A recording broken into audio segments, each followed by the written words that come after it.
Welcome, everyone, to another edition of Deconversion Stories. And today I have the pleasure of chatting with my good friend, the Atheist Veteran.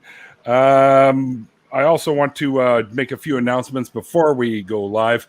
By the way, you can find all the links for my guest down below. We've got his YouTube channel, his Patreon, Twitter, and Facebook, so you can stalk him at all those places if you like. And just so you guys know, my schedule will be changing in December. You're used to me going Mondays, Wednesdays, and Saturdays. I will now be going Tuesdays, Thursdays, and Saturdays, so that I have the Wednesdays open for the nonprofits, which I'll be a regular host on, which is one of the ACA shows that I'm sure some of you are probably familiar with already. If you do dig what I do here on the show, there are ways to help out. I have links below for Patreon or PayPal. I do have an Amazon wish list there, but I think almost everything on there has been grabbed for me already.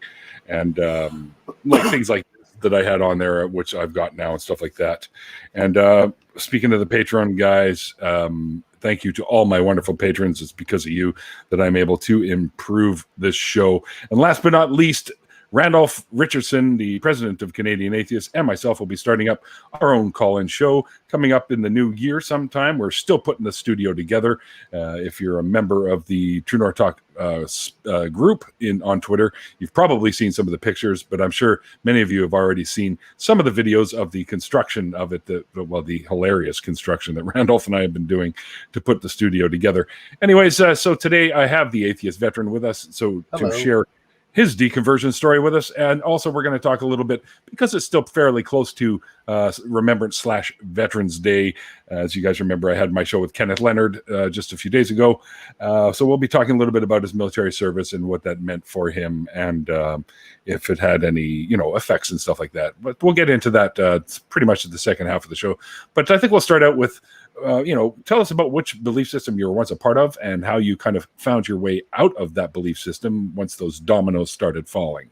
Well, I don't know if I was really part of a belief system. I was I believe there was a God. When I was growing up, my parents kind of encouraged me to have an open mind about some things, especially when it came to religion. But at the same time, we weren't one of those superly overly religious families. So, it wasn't like I was super hardcore indoctrinated, but I did find myself believing in certain things like Jesus, Christianity, God, all that stuff. We were kind of a little bit Christian, if we were anything. But other than that, I had an upbringing where I was told to just, if I'm going to have a belief system, make sure I know enough about it to defend it. So, whenever I found myself considering a belief system, I looked at it critically and I just decided whether it was worth my time or not. And I haven't found one yet. Well, that was quick. Well, no, there's a story, but that's the basic parts of it. Okay. There's a lot that goes into it. In fact, my atheism really stems from me being in the military. Wow. Okay. Yeah, but which is quite the opposite for a lot of people. But to start it from the beginning, I remember when I was a kid. I kind of got jealous, and I was of the other kids in school who got to go to church. If anyone doesn't know anything about me, I live in a small desert town, so it was 5 acres in between each house. You can't really go out and to the mall and hang out with a bunch of other kids. Trick or treating must be a bitch there. Oh, it's fucking awful. It's fucking awful. But so I got jealous of the kids who used to go to church, because they would go to church and they would socialize and have fun and do all sorts of activities. Right.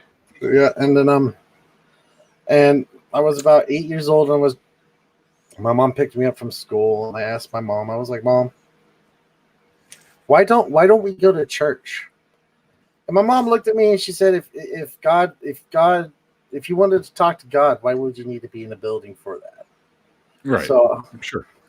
So that kind of always stuck with me. And then I also remember as a kid, every Christmas, my mom would do the whole trying to find the chat.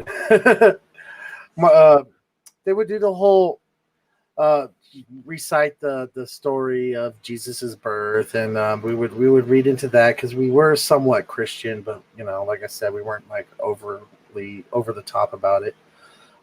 So they would recite that, and I kind of found comfort in that. And but as I grew older, me and my brother, because I'm a twin. If y'all didn't know, I'm a twin, so we shared the same room. And the funny thing about being as twins, you have a bunch of like late night conversations about all sorts of crazy stuff. And a lot of the time it would go to like God and like talking about like just a couple 8 to 13-year-olds, talking just things like, well, if God is all powerful, why can't he do this? Or if God is all knowing, why doesn't he know? Or like, it's like just picking apart religion, and not doing it intentionally or trying to like destroy it in our minds, but just trying to pose like those questions to ourselves. Mm-hmm. And that really helped me think critically about it. It's because the more you talk about it, the more you can work certain things out in your mind, the more you can do, more you basically do the math, the better you get at thinking about it, So sure, yeah. Yeah, so I always had that growing up. Not a lot of people, I don't think, have that, where they have those kind of conversations at that age, So that was fun. And then my dad would come in the room and yell at us for being up too late. So, Go to sleep, or there's no treats for you tomorrow. Oh no, it wasn't like that. Oh, okay. Go to bed. Nah, but my dad had a really weird belief system. He believed in something like, it was weird. I lived in a house that was like Christian, but it was like a combination of a bunch of different beliefs. My dad believed in this. Have you ever heard of Sai Baba? Yes. So my dad believed in Sai Baba. And one of the things about Sai Baba, and I didn't look too much into it, but one of the things about Sai Baba was that he would create like this magic dust that comes out of his hand, apparently, and he would sell it to people like my dad.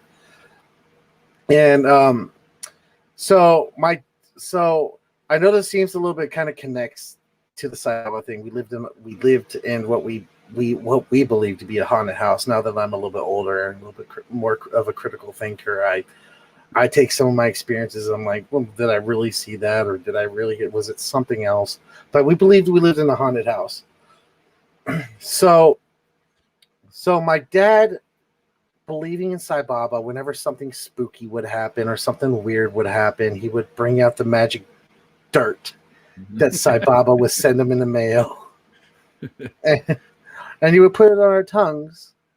Ew. And we would ingest this random dirt that came in the mail. I didn't know any. Yeah, that's fucking great. Now that I think about it, it's like random. It's like could have been anthrax for all I know. Yeah. But especially around this time where it's like the mid '90s, and there's like, this is pre 9/11, so there's no way you know what you're really getting.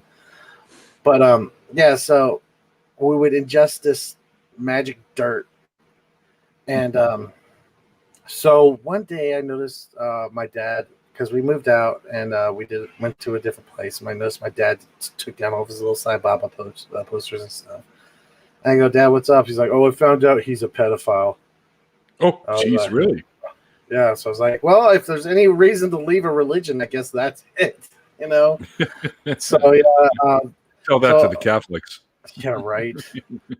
So I think at least I look back on him like, yeah, my dad believed in some kooky shit, but at least when time came and he found out some shit, he had the fortitude to say, nope, not going to believe that. Not to say that my dad doesn't still believe in kooky things. He absolutely does, but who dad doesn't, Well, my dad doesn't, but that's because he's no longer with us. So. Oh yeah, that's good. Yeah, it's kind of hard to believe in things when when you're not alive to do that. Yeah. Mm-hmm. So growing up, it was a really weird thing. But they kind of kept their, like, even though the ingesting of the Sai Baba dirt fucking. I don't know if I'm gonna try not to curse as much as I normally do on my show. No. It's fine here. It's fine. Oh, okay. Fuck yeah. Anyway, I curse all the time. Oh, good. I know. I just try to be thoughtful of other people when I'm on their shows. So anyway, appreciate that. So anyway,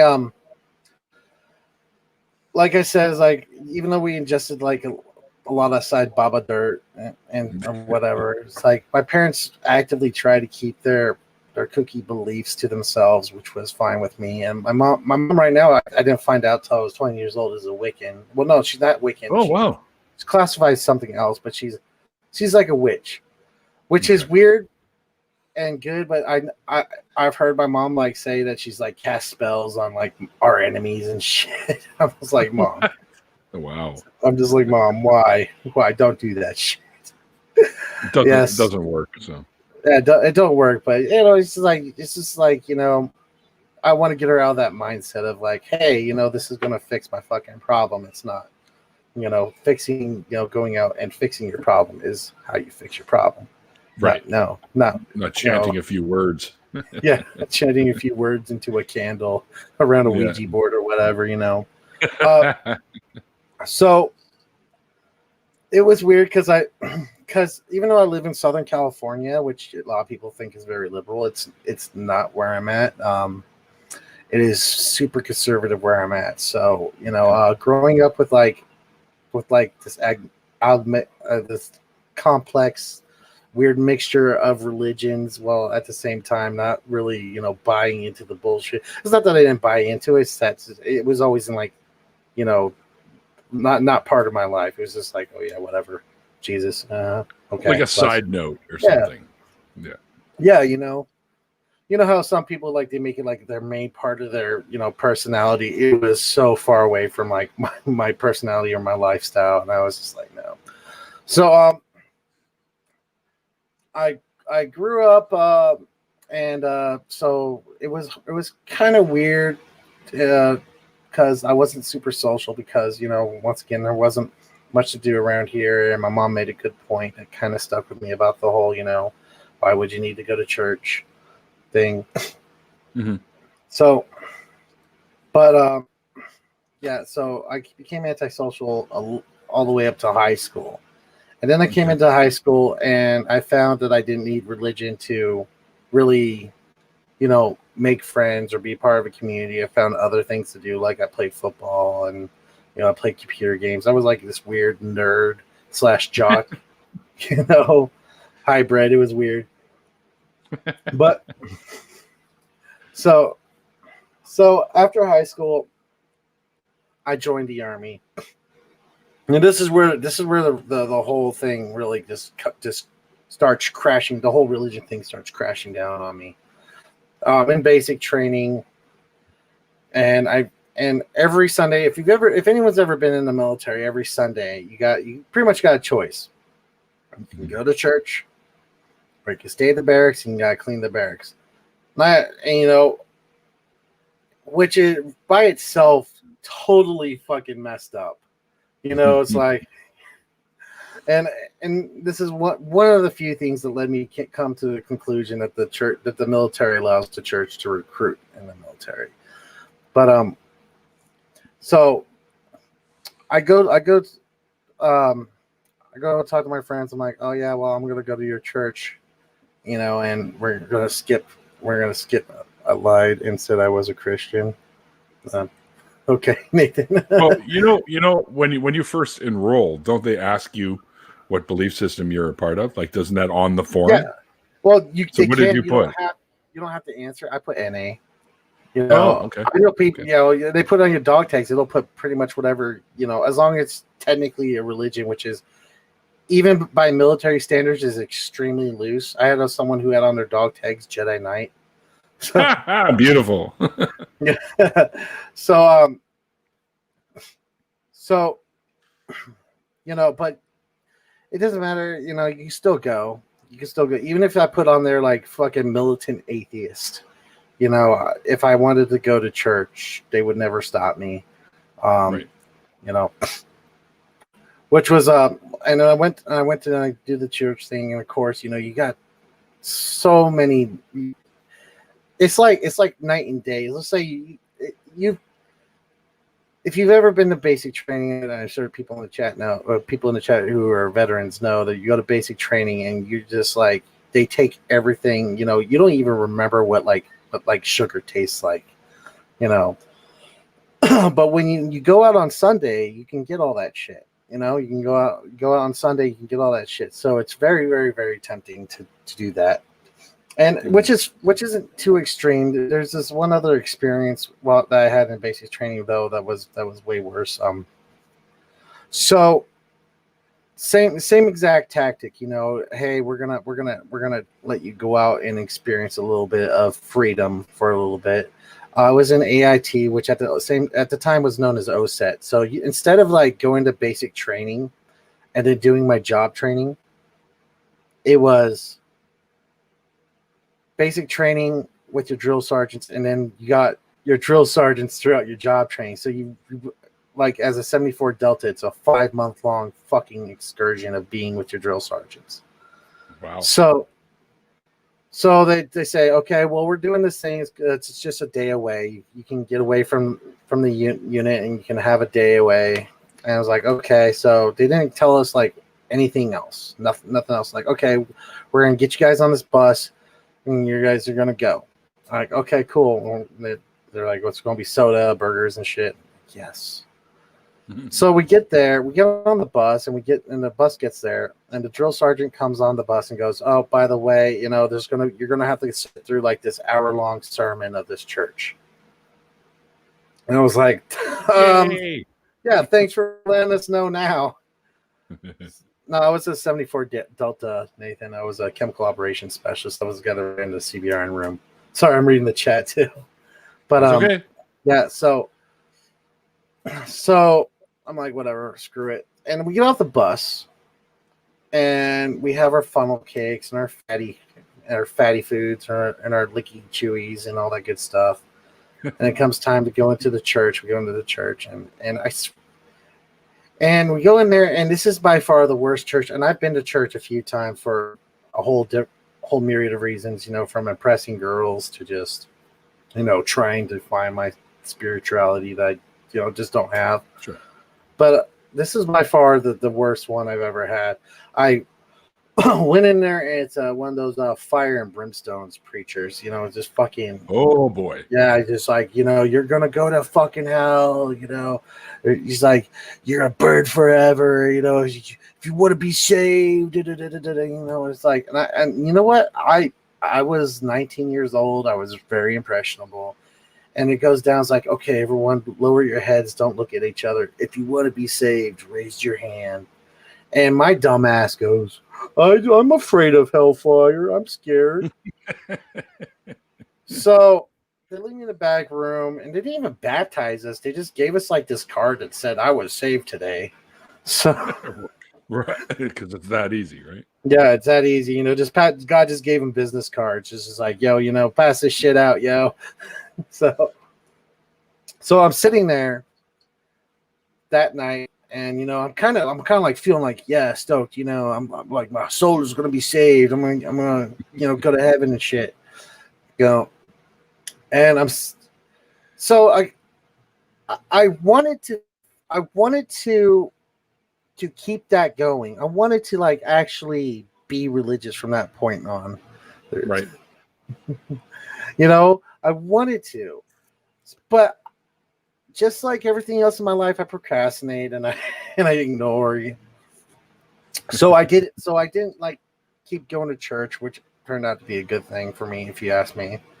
But so I get to my first unit. My very first team leader was this guy named Sergeant Sims. I knew he was loony because when we went out on a ruck march to do some training exercise, he looks down, he picks up this little rock, and he goes, and it kind of looks like a seashell, you know, it just kind of looks like it a little bit. You know, this is Central Texas, you know, at Fort Hood. So there's no way there's a seashell there.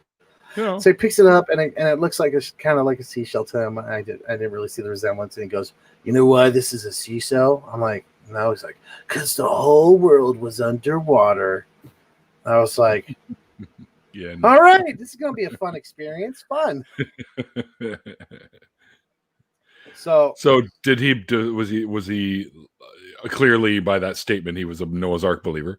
So does he believe that the Earth is only 6,000 years old? Is he that deep into it, or? Oh, he's that deep. He is straight up. Everything the Bible says is true, even the shit that contradicts the other shit. Yeah. He was that kind of guy. He would talk about God a lot at work, and I just sit there. I'm like, and I'm still not an atheist. I won't consider myself atheist. I consider at that point I'd be like, I'm open to suggestion. But, you can say that even as an atheist, by the way. Yeah, I know, but just to kind of get you a little bit closer on where I was on the spectrum. Sure. I was kind of just like I was open to it, and so this guy becomes. We go to Iraq, my first tour. No, okay. And this guy hates me. He fucking absolutely just hates me. And it's not because, I'm a jerk or I'm a bad soldier. He literally told me he hated me because I was young. So, whoa, really? Wow. Yeah, he got mad at me because I was 22 at the time, and he was like, I don't know, he was like older than dinosaur shit or something. But so like me. Yeah. So in an attempt, which which is the reason, a good reason to do anything, I got a Bible to try to get on his good side. I got a Bible and I went to church again. Wasn't for me. I started reading through the Bible, and at first, yeah, I know, but it's how it is. I've read it too, and the old one. Most atheists have. That's why they're atheists. I started reading it, and I was like, why does this make no sense whatsoever? A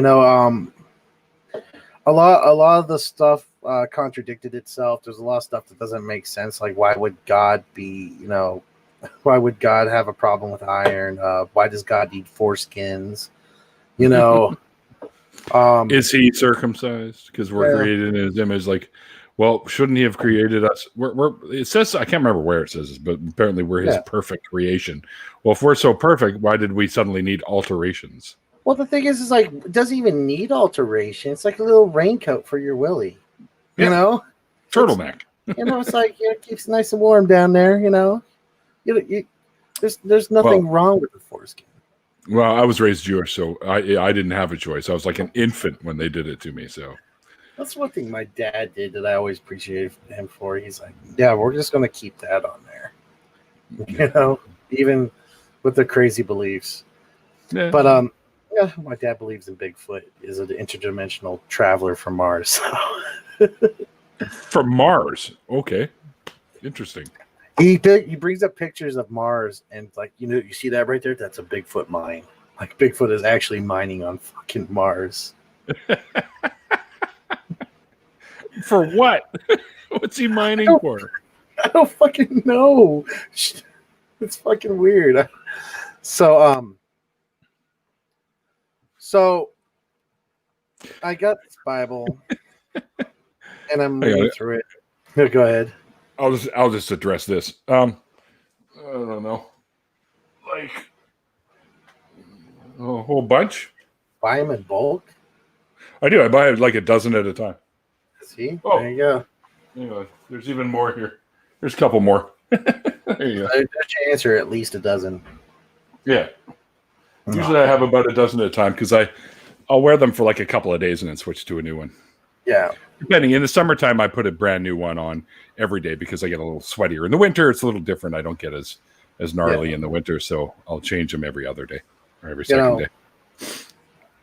So, where was I? So I'm reading the Bible and it's starting to like not make sense to me, and I'm starting to become resentful because I find myself under pressure to change my religion more than one, or to have a religion more than one time Mhm. while I'm in the military, and I'm only in my like second or third year in out of a 9-year long career. So, You're welcome, Faye. I And no, doorknob head. I don't wear them once and sell them on eBay. Arrogance can be your undoing. Go ahead. So after my first deployment, I get back. There's not really much of a change. Actually became friends with the chaplain, but he never brought it up to me. And so my second deployment comes and goes. At this point, I'm about 5 years in my military career, and my brother comes over to visit. He's like, "Oh, have you seen this guy called the Amazing Atheist?" And I know where it's cringe as fuck right now. Yeah, but at the time in like 2010, it was like the new thing, because I didn't know I didn't even have an idea of really what atheism was at the time. Mm-hmm. So my brother shows him to me, and I'm like, "Oh, this guy's actually," and it's not his extreme rhetoric or his how he's just kind of over the top. No, he's actually saying some of the stuff that I've been thinking when it comes to religion. Now, when it comes to social politics, I have my own belief system, but when he was talking about religion, I was like, "Oh, okay, that's what I've been thinking." And then I started exploring around. I started seeing like other creators like Vadim Newquist. I started talking to people like let's say the Geek Room, other people in the community. Brandon Frank and and Touted, and yep, they're good. I've had them good on my guys. show. They're great. They're great. Every time I have them on my show, it's such a fun time. I had them both on back when there was just the two of them. Before me they too. Had more on the show, right? Yeah, like a long time ago, like a few years ago, I had them on. But that's when I ran the Content Creators Association. Oh, cool. Yeah. My old co-host goes, "Oh, look, I found these two guys. Yeah, see, I got my Geek Room sharing in the closet right now." But he goes, "Oh yeah," my old co-host goes, "Yeah, I found these two guys. They're kind of funny. Let's have them on." I'm like, "Fuck yeah!" Frustrated atheist. Why haven't I had frustrated atheist on? All right, well, he screams at me because he's got such a self-centered attitude, right? So he's like, "What about me?" Well, that's the great attitude. That's the attitude that makes shows fun, Well, yeah. He was my very first guest on the show. Was frustrated. Yeah, you're like the first one I had when I restarted Fuck My Life. You were the first one I had, and that was a lot of fun too. Yeah, it was great. It was great. I had a great time with you on the show. We should set you up again, but oh man, I kind of got off track. That's okay. We're talking about So anyway, yeah. So, I go to my third deployment. Well, I don't consider it a deployment. Is Frustrated Atheist probably could tell you if a deployment to Kuwait isn't really a deployment, especially if you've been anywhere else. Mm-hmm. So I go to that one, and I got this guy named Sergeant Garcia. And at this time, I've now realized I'm an atheist. And I'm pretty damn open about it, too. Because I don't think I should have to fear how I feel about things, no matter what I'm doing, no matter if I'm in the military. There's nothing that says I can't be an open atheist. I'm not militant about it. I wasn't militant about it at this time. No pun intended. Yeah, I wasn't going around just poking people on the shoulder, going, there's no God, right? Yeah.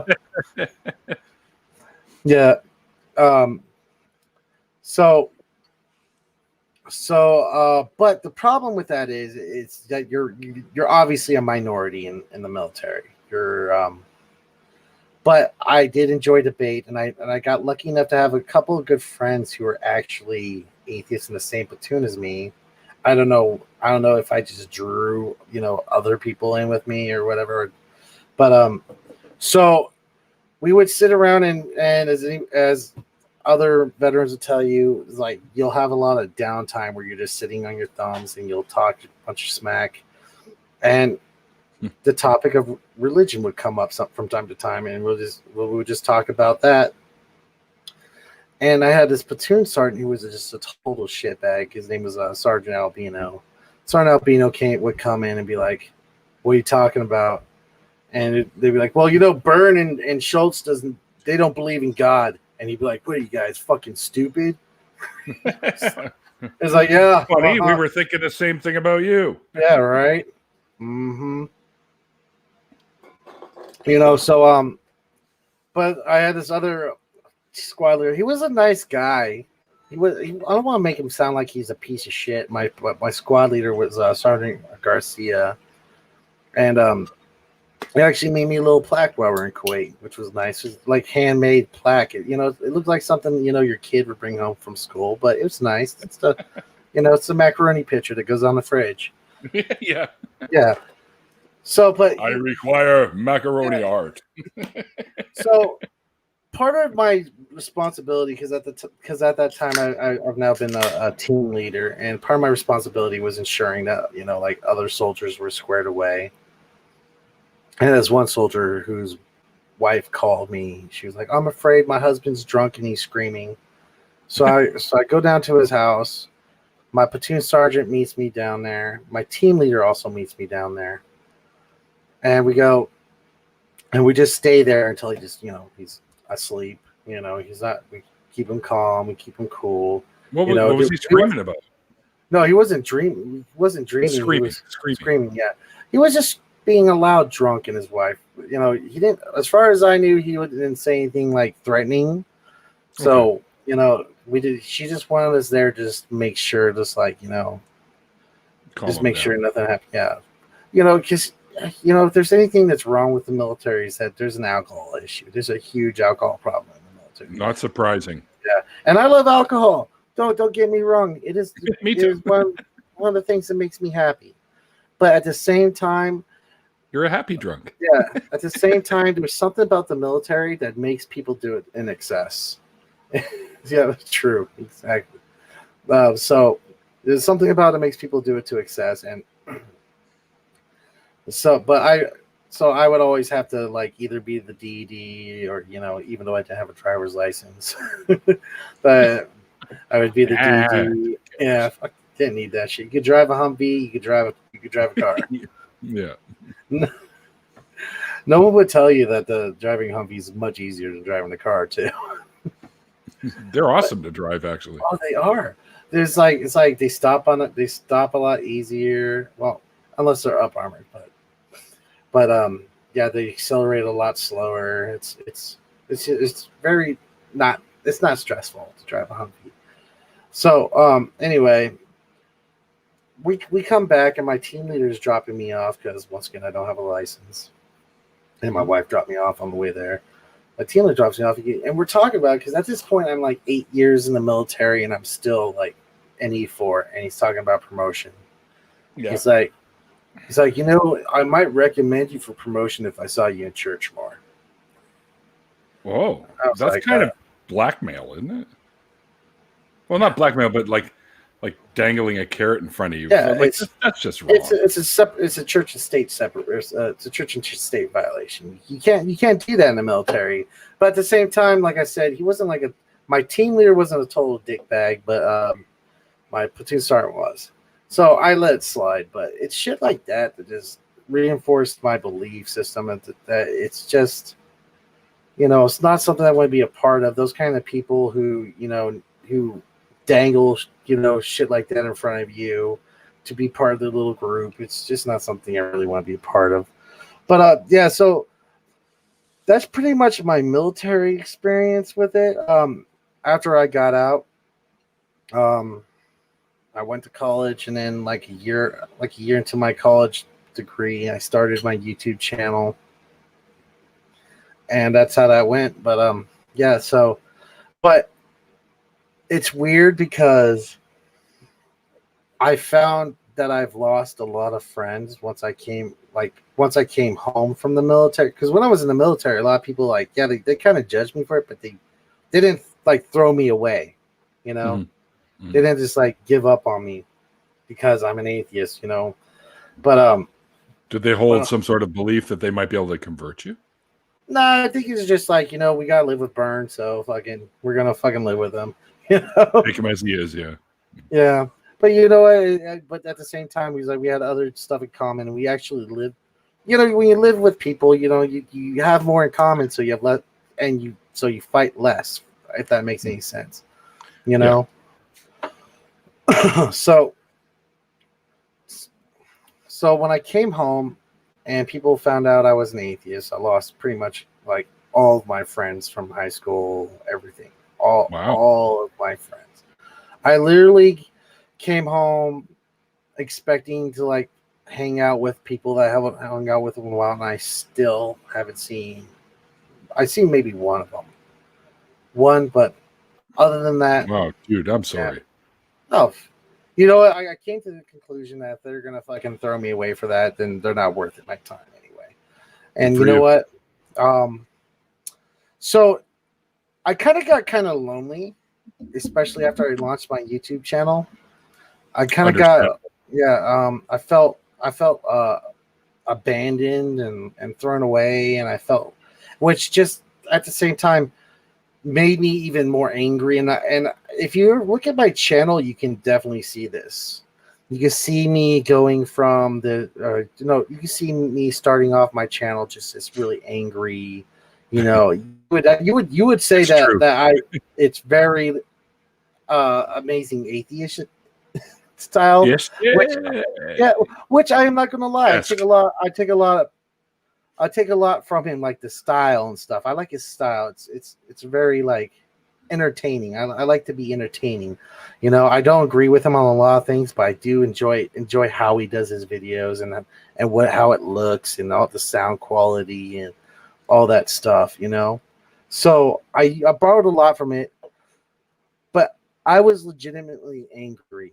I was legitimately upset, and even to this day, you'll see me angry and upset. But today, it's more of an act. Today, it's more of like, hey, how can I keep these people entertained? Back then, like just hamming it up for the show, kind of thing, right? Yeah. Back then, no, I was not hamming it up. I was legit pissed, legit. At this point, what do you think it was that made you that angry back then? Well, at this point, it was religion that took away my friendships. It was religion that gave people, that let people give me that little side eye bullshit that they love doing. It was a religion that in my opinion, made my life just a little bit harder than it needed to be in a lot of aspects. It wasn't, it's not, I should say it's not religion's fault. It was the people involved in the religion. Well, I mean, it comes down to they feel you're no longer like them, like us versus them thing, right? And now you don't believe the same way they do. They are afraid that they can't be friends with you anymore because you might lead them down that path that scares them, which is I think has a lot to do with it as well. Which is weird because I've been an atheist a long time and I've never like tried to convert. Like I'll have a spirited debate here and there, sure, but I've never tried to convert someone to atheism. Well, you're not. You're deconverting them from a belief system. I know, but it's not like I go out and I hand out pamphlets going, have you heard of our Lord and Savior Nobody? Have you heard the good word? Open up this like blank page. That's not right. It's all fake. Yeah. And this is around this time is like the thing that got me to decide to make my channel is that after I got just like a little bit after I got out of the military, I'm at the park with my kids. And I'm with my wife, and we have this church that loves to knock on our door and then go to the park next door and proselytize down there. This little like snot nosed like 18-year-old kid comes up to me, the Mormon outfit, just like white shirt, black tie, black pants, comes up to me and he says, he's like, do you love your family? I'm like, yeah. Because don't you want to be with them forever? You know they're not going to be here forever. You're not going to be here forever. You're not going to like. I look at him and I go, dude, don't you dare try to use my love of family against me to convert me into your bullshit. Don't. Yeah, that's a low blow. Uh-huh. And it was that day where it was like, yeah, I'm done. I'm done being quiet about this shit. I really am. And I still am done. I'm just finding different ways to do it. Like the little angry videos I used to make and all the little, and I keep them up, just to remind me how I was and how far I've come. Sure. But the little angry videos I used to make and little, stuff I used to make is now evolved into me doing a more of a talk show format. Yes, we are, Gorilla. Yes, we are. Yeah. So I enjoy the talk show format too, because instead of me just being alone, yelling into my monitor, and hoping someone sees it, I've actually when I do fuck my life, I actually have conversations with people. Yeah, and like I have me. that like you. I've known you on Twitter, but you actually started talking when I was doing my doing a fuck my life stream. And you showed up in the chat. Yep. And that's how we started talking. And it's stuff like that that's giving me back a lot of what I felt religion took from me. And I found a community. I have friends like Bran and Frank and Tara and Dragnot, Silvis, and people that have been on the show. Drees has been on the show, and I don't have them on because I feel like it helps my channel. I have them on because I legitimately enjoy talking to these people. I think that these people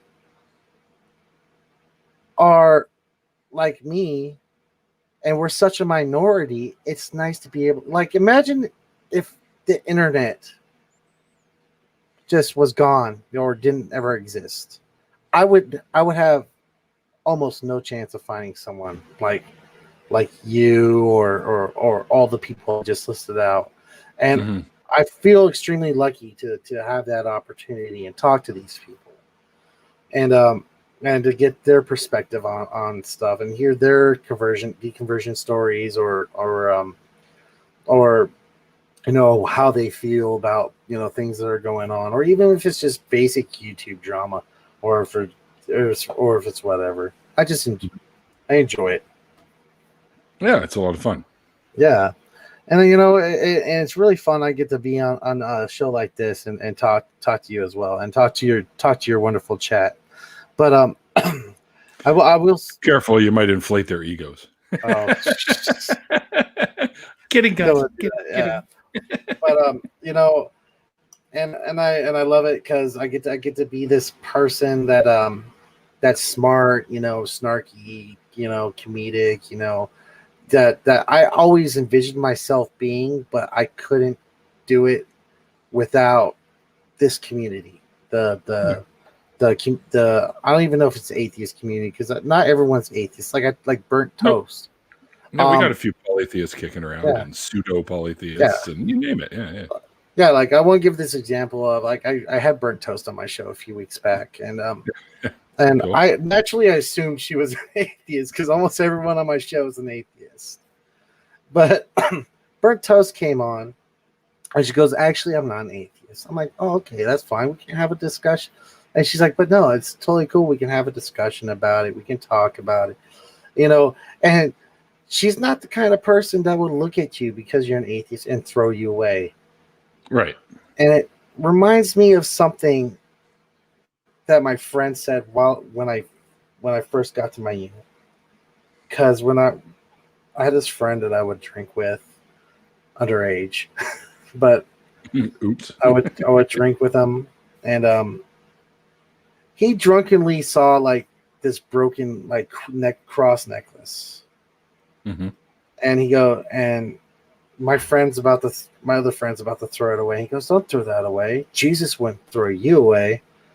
Now, as corny as that seems, and as the religious hokiness as it seems, I've actually thought about it like this: is you shouldn't throw people away. You just shouldn't. Right. if someone's willing to throw you away, and that happens in your life, and you're just like, fine, whatever. I don't need them in my life. That's fine too. That's fine. That's fine. But be open to making amends. Just be open to, be the one to say that, all right, that's fine. Thank you, Watchtower. Thank you. Glad you're enjoying it. Yeah, but just be the one to just like I said, be the bigger man. Just all that good stuff. You see, because if you're dealing with someone who may be quite religious, they may not feel the same way if they saw, say, a broken atheist's necklace, right? Yes. They'd probably try to light the shit on fire and then throw it in the garbage, right? Yeah, so, after they do a bunch of other stuff. Yeah. Exactly. But there are atheists that would do the same. Yeah, there are firebrand atheists out there, right? Yeah, not all atheists are great people, not all Christians are horrible people. I think it's just we just got to keep that in mind. Just keep that in mind, and that's something I wish I could have. That's something I wish I would have kept in mind when I started my channel. Because I pretty much I go scorched earth. I'm just like, you're welcome, Watchtower. There's entertainment value to that too. So there is. Oh, I ain't gonna lie. My first videos, I love watching. Yeah, I'm not one of those guys who's gonna tell you I don't love watching my shit. I'm a complete egomaniac when it comes to my videos. I'll watch it and just be like, I'm awesome. Heaven sounds like hell. Yeah, it does. The things I would want to do while I'm in heaven are the things that would send me to hell. So I don't know how that works. I look at it this way: if all non-believers go to hell, which apparently they do, then all the scientists are down there, and I think by now they figured out a way to build air conditioning, so we'll be okay. Oh yeah, definitely, definitely. Oh, shit, we would have teleporters. It'd be Star Trek in hell. Exactly, we'll just be in hell, on weekends having parties. We'll teleport up to heaven and just troll the shit out of everybody. Exactly. What's like being God's bitch up here? It'd be a good time. We would take over both, to be honest. But luckily, there's no such thing. Well, if we go up there with iron chariots, we win. There we go. See? Oh, and we're underneath the earth, so there's plenty of iron. So there we go. Gorilla, you don't have to do this, but I appreciate it. Thank you. Gorilla's part of the reason I have stuff like this, because he pretty much cleared out my wish list. He's an amazing guy, and local. He's from my neck of the woods. So Gorilla, you're awesome. Yeah. Absolutely. Good job, Gorilla. That's the other thing. It's like, if it wasn't for like my fans, I would have given up on YouTube a long time ago. But it's those few people like Randolph. Like, I know Randolph's the president of the North American Atheists. I think that's what he keeps telling us. Yeah, I know, right? But I love having Randolph in my chat, and I love having a lot. I have a lot of people in my chat that I look forward to talking to, and that's the thing that keeps me going on YouTube, is just producing content for them, just not about, because I don't get, I've gotten $5 altogether off of YouTube. So, right. So it's not like I do it for the bucks, but I do it for my fans. I love my fans. There's something about a group of people who come in there and just like, who are willing to look at your work, and even if it's negative criticism, it's done respectfully. I've noticed in my community, and I love that, and that's why I keep doing what I do. Just wait. I know, right? That's a great thing. Everyone's like, "Oh, don't you want to be a bigger channel? You only have 240 subs." I was like, to be honest, I'm not looking forward to the day where I get a shit ton of trolls in my chat. Right? I get them sometimes. Yeah, you're at 240. I thought you were a little more than that. I was at 243. Then I think a bunch of people got unsubbed. Let me check. Really? Well, I think his dead count. I don't know. I think I was talking to Frank about it, and Frank said he's 240. 240. Okay, let's see if we can get you to 250 by the end of this show, and that's less than 10 minutes, folks. So if you haven't subbed Atheist Veteran, let's get him to 250 by the end of this. What do you say? Oh, geez, Mr. Neil, that'd be sure nice. All right, don't get that. All right, yeah, but so I think that's pretty much it for my deconversion story. I think we're now just getting into my YouTube, career. Sure, let's talk a little bit about, because you actually mixed in a lot of your military experience with the deconversion, so we've covered that pretty good. Hey, what's going on, Naka? How you doing, Naka? Naka says, "Trolls are fun. I have a date with one in a few minutes." Knock the crap out of him, Naka. There you go. Get him. Anyway, so yeah, I guess we could. Because that's the problem. Is my deconversion story is so tied in with my military story because it all look happened. Up the Atheist Veteran, frustrated atheist. Don't be a lazy prick. But it's in the link. It's in the description box. Crazy. Everything from me being, to any whatever semblance of religiousness I had to my deconversion from that little bit of being religious, it all happened within that 9-year time frame. Whatever little religion stuff I had happen was not much because, like I said, I had parents that were very progressive, open-minded, and they understood that if I wasn't I know that if I were gay and I were to tell my parents, I would not have to be in the closet. Whatever. You're pretty liberal when it comes to stuff like that. So yeah, they are. You got pretty lucky there. Yeah, thank you. Whatever. I'm not afraid to come to my parents with anything, anything at all. And I feel like I'm very privileged in that respect. I'm very privileged when it comes to that. And so thank you so much. But that's something that has molded me into what I feel is to be someone who looks at, you shouldn't look at just religion with being skeptical. You should do that with everything, and my parents taught me how to do that. Don't take anyone's word for it. Don't take anything at face value. Actually do your research. I think at the end of the day, all this comes down to is the value of research and proper research, not just, I'm going to go onto a QAnon webpage or, I'm going to just see what Twitter or Facebook has to say, actually looking into things, So, and that's what I did when it came to religion. That's what I did. That's what I do when it comes to politics. That's what I do when it comes to everything. I look into things. And absolutely. Yeah, and I like to thank my mom for that, and my dad, even though my dad believes in Sai Baba, hand dirt, and Bigfoot. I will say this: one of my favorite incenses is called Nag Champa, and on the cover of the box, it's a blue and white and red box. It says Satya Sai Baba, so it's Sai Baba's favorite incense. And even though they found out that, the Sai Baba changes all the time, right? Satya Sai Baba was the one that was around when they launched this. It's a different person now, but basically, it's like the best incense there is that you can buy. It's the best smelling one.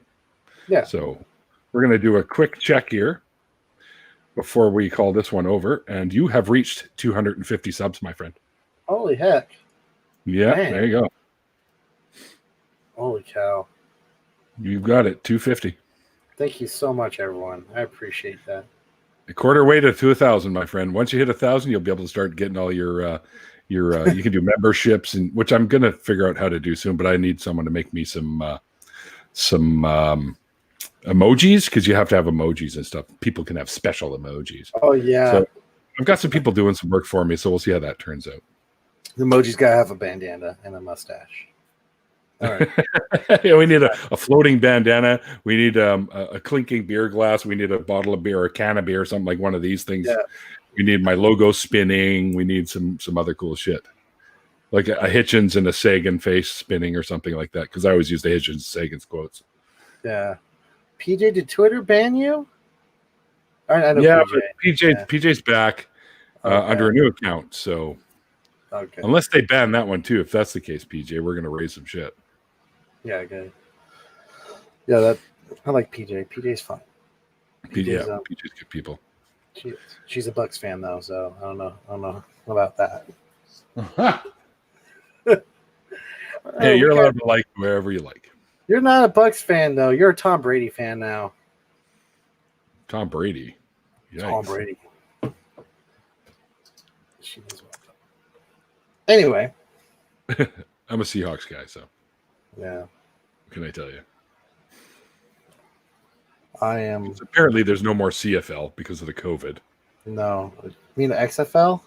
No, CFL, Canadian football. CFL? I thought that's been gone.